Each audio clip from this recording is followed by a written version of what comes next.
जैसा कि आप जान रहे हैं कि किरचॉफ्स लॉ का न्यूमेरिकल चल रहा है और किरचॉफ्स लॉ का ये भी एक क्वेश्चन जो बहुत अच्छा क्वेश्चन है, जिसमें बहुत सारा सेल्स हमने दिया है आपको, 1 2 3 4 सेल्स दिया है, एक एक्सटर्नल रेजिस्टेंस भी आपको 2 ओम का दिया है।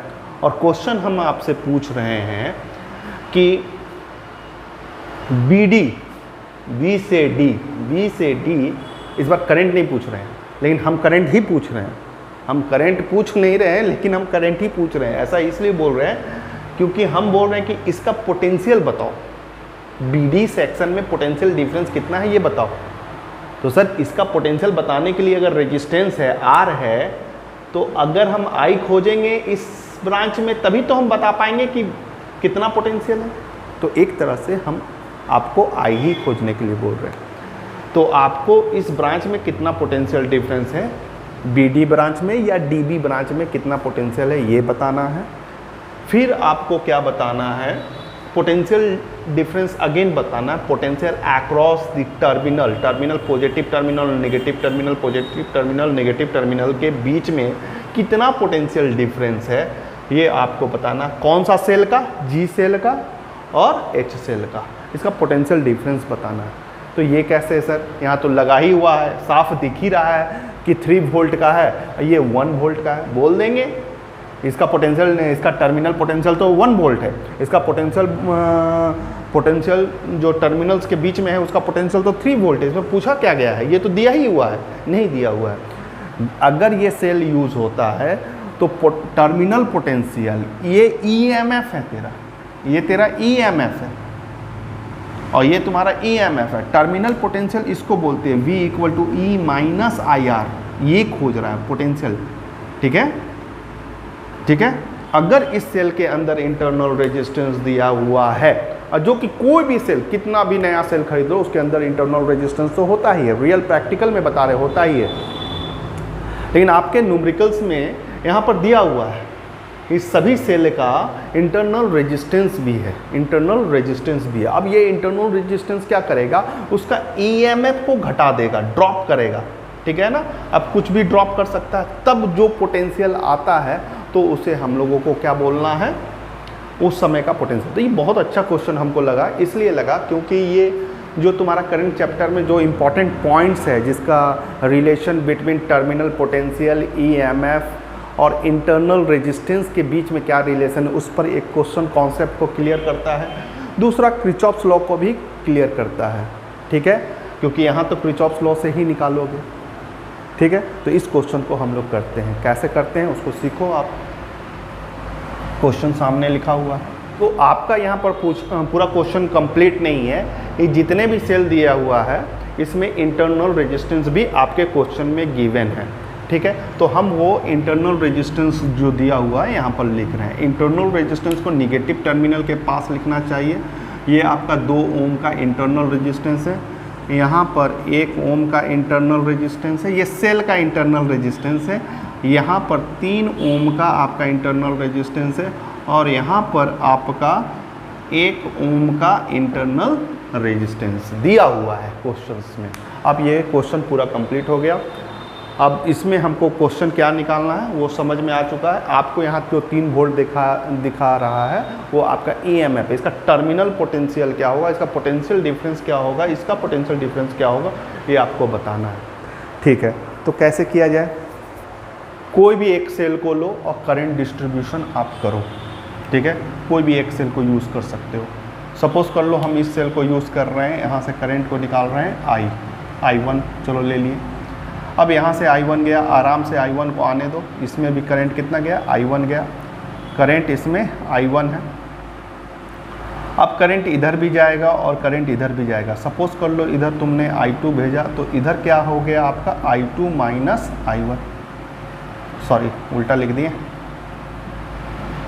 आपका मेन के ब्रांच से करंट कितना लिए हैं, I1, तो I1 में कितना और करंट बचेगा, I2 को घटा करके। तो इस ब्रांच में कितना करंट गया, I1 - I2, इस ब्रांच में I1 - I2 होते हुए यहाँ पर, और यहाँ से करंट तुम्हारा आ रहा है I2 और यहाँ I1 - I2 दोनों ऐड हो रहा है। तो यहाँ I2 + I1 माइनस I2 कटेगा, जितना हमने ब्रांच से करंट लिया था उतना हमने वापस कर दिया। तो करंट डिस्ट्रीब्यूशन जो किरचॉफ लॉ का पहला स्टेप होता है वो हो गया कंप्लीट। अब आगे क्या करना है आपको, लूप लेना है। तो कितना अननोन है, मात्र 2 अननोन है, एक I1 है, I2, I3 तो नहीं है, 2 लूप लेना है और जो बहुत आसानी से मिल गया हमको यहाँ पर। ठीक है, क्लॉकवाइज घुमा दीजिए, क्लॉकवाइज घूम चुका है। अब लूप का नाम लिखिए और इक्वेशन बनाइए। लूप ABDA, ये वाला लूप ले रहे हैं। एक सेल से स्टार्ट करते हैं यहाँ से। तो यहाँ देखो ये इधर जा रहा है, पहले पॉजिटिव मिल रहा है, पहले पॉजिटिव फिर निगेटिव, तो -2 हो गया। और आगे चलो, यहाँ उल्टा हो रहा है, देखो ये एरो इधर जा रहा है, ये इधर जा रहा है माइनस। तो यहाँ पर हो गया आपका करंट कितना है, -2 I1। आगे इधर आया, फिर ये उल्टा ही आ रहा है, तो यहाँ पर है -2 I2।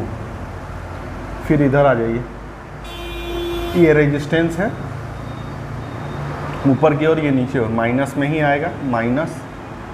यहाँ पर आपका रेजिस्टेंस और करंट है I1, रेजिस्टेंस 1 है इसलिए यहाँ पर 1 से मल्टीप्लाई होकर के वही हो जाएगा। सेल का बात करते हैं। सेल कैसे जा रहा है, पहले ये एरो ऐसे मूव कर रहा है, तो पहले निगेटिव आ रहा है, तो निगेटिव आ रहा है, तो यहाँ पर आप लिख सकते हैं -1। ठीक है, इक्वल टू 0, पूरा हो गया। इसको सॉल्व करो तो -3 I1 ये हो गया, ये हो गया, -2 I2 हो गया, और -3 जो इक्वेशन उधर लेके चलते हैं, कोई दिक्कत नहीं।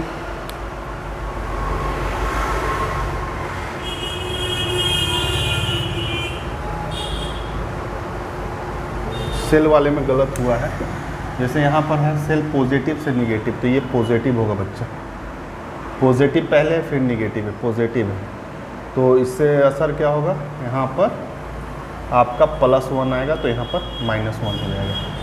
ठीक है, यहाँ पर +1 हुआ, उधर गया -1, और तो कहीं कुछ छूटा नहीं है। ये आपका इक्वेशन नंबर 1 हुआ।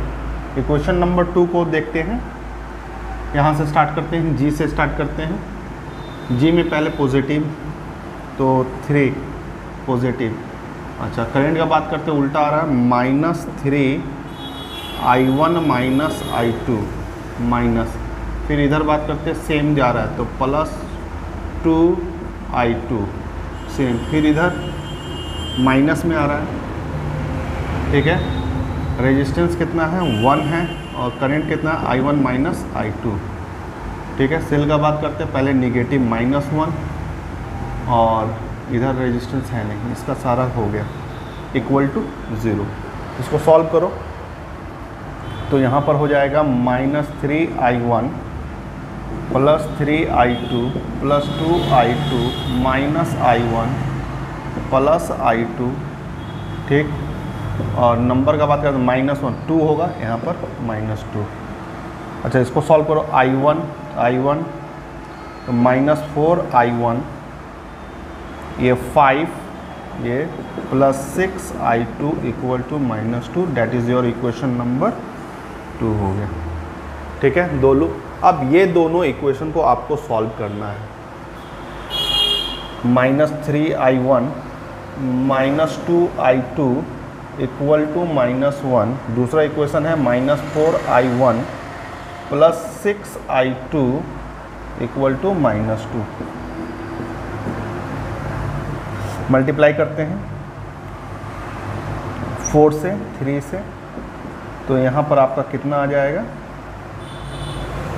गुना कीजिए, तो -12 I1 8 I2 -4 -12 I1 +18 I2 और -6।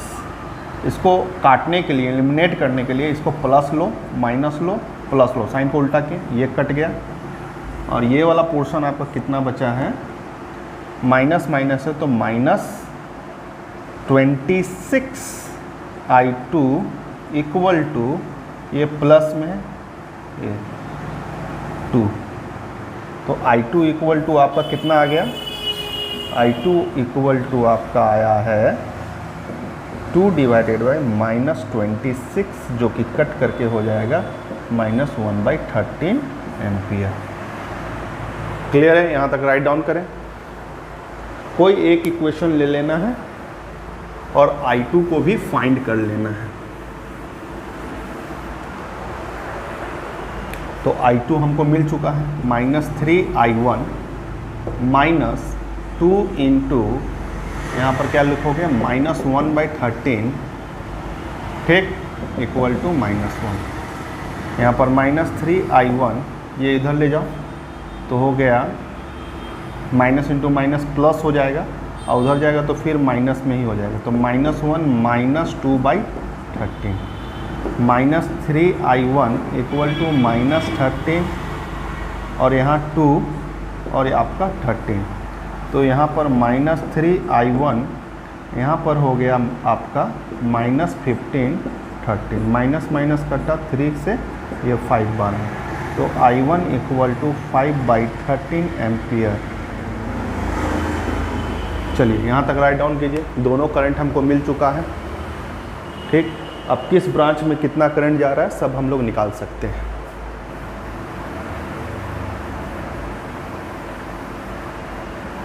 अब सवाल क्या पूछा है, हमने सारा करंट को निकाल लिया है। सवाल पहला पूछ रहा है BD में का पोटेंशियल डिफरेंस निकालना है। BD सेक्शन को देखिए, ब्रांच BD ब्रांच ये है, तो इसका ये वाला ब्रांच में रेजिस्टेंस 2 है, I2 करंट गया है, तो V इक्वल टू क्या होगा, V equal to RI।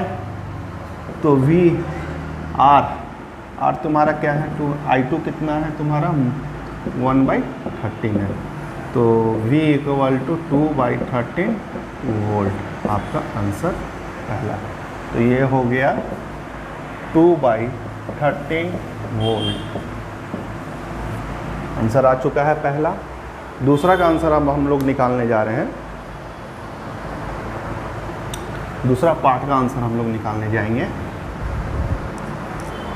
I1 का वैल्यू लिख लेते हैं, 5/13 एम्पियर आया।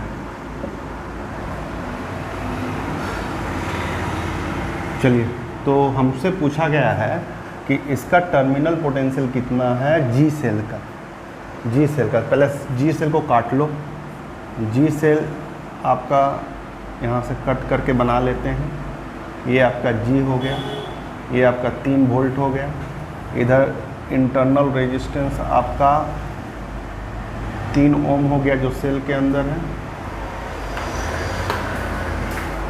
और इसमें करंट किस तरह से सप्लाई हो रहा है, ऐसे जा रहा है, जो कि I1 माइनस I2 है।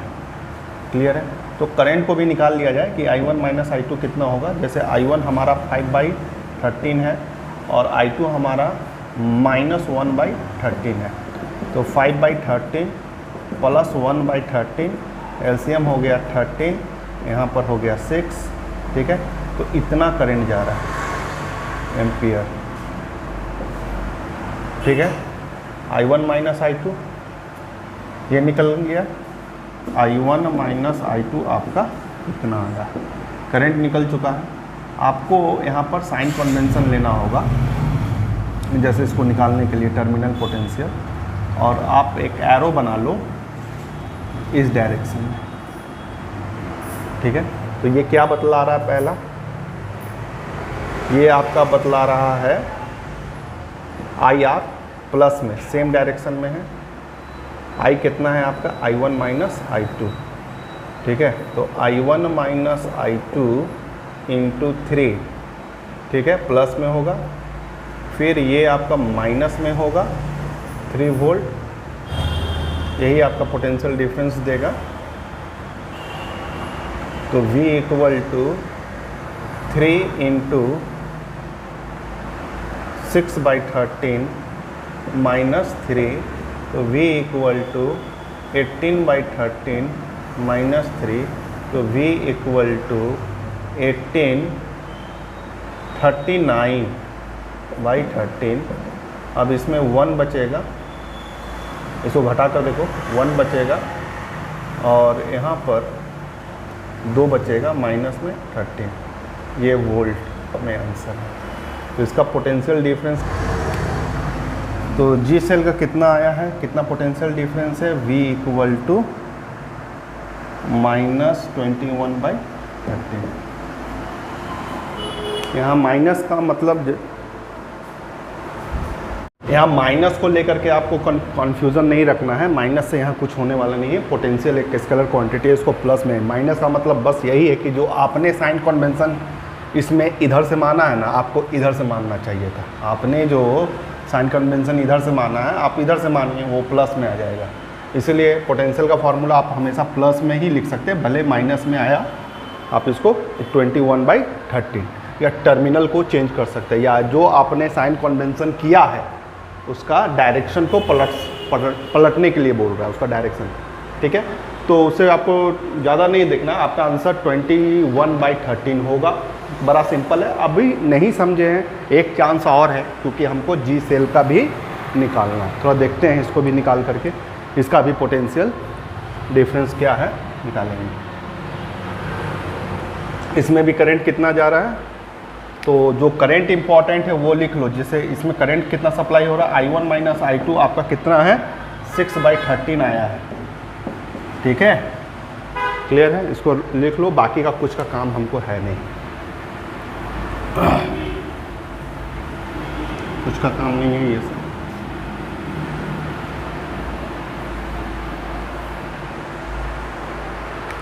ये अगेन I1 माइनस I2 था। चलिए, तो यहाँ से इस सेल का पूछ रहा है, तो इस सेल को काट करके निकालो। तो यहाँ पर निगेटिव है, ये पॉजिटिव है, ये H सेल है जो कि 1 वोल्ट है।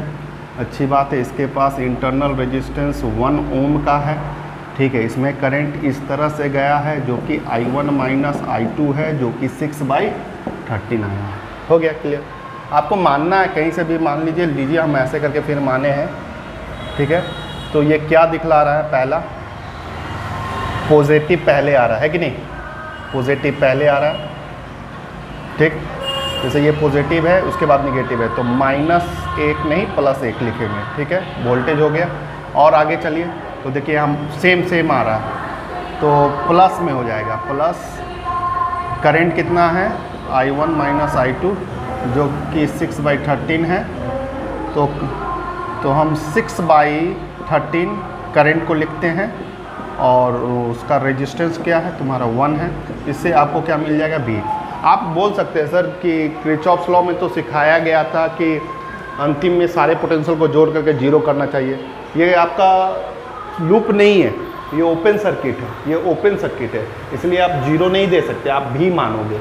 जहाँ 0, जैसे एक लूप का अगर बात करते थे, टोटल पोटेंशियल जोड़ने के बाद हम यहाँ 0 लिखते थे, एक लूप का बात करते थे, तो किरचॉफ सेकंड लॉ में लूप के बारे में बोला गया। लेकिन आप यहाँ से यहाँ तक काट करके ले रहे हैं, ये तो ओपन है ना, तो यहाँ पर आप भी मानोगे। यही भी आपको खोजना है, जिसको टर्मिनल पोटेंशियल भी बोलते हैं।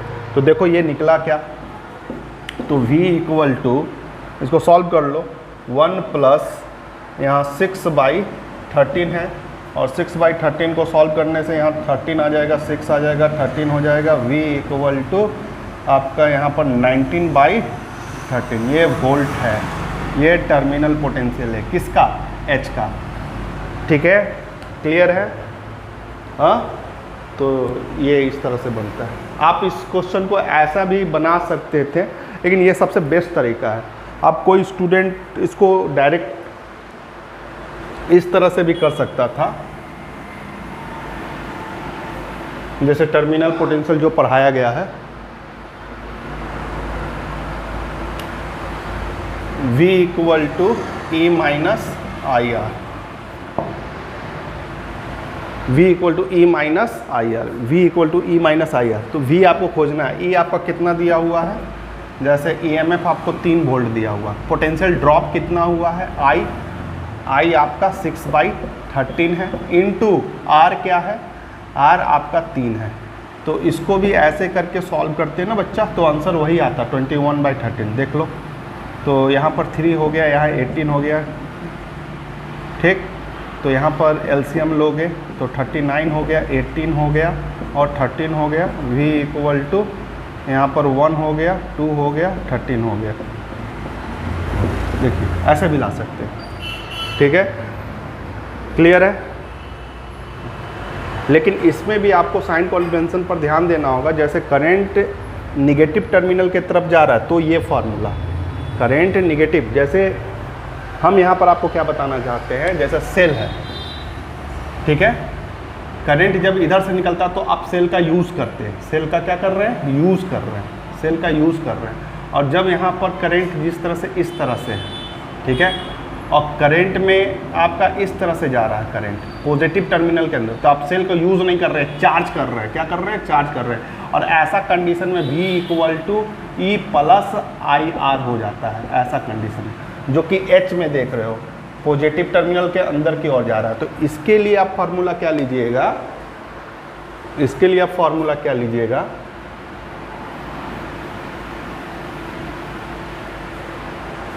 जैसे यहाँ देखो, यहाँ पॉजिटिव से निकल रहा है, तो इसके लिए फार्मूला आपने V = E - IR लिया। यहाँ पर पॉजिटिव के अंदर जा रहा है तो V = E + IR लेना, प्लस IR लेना।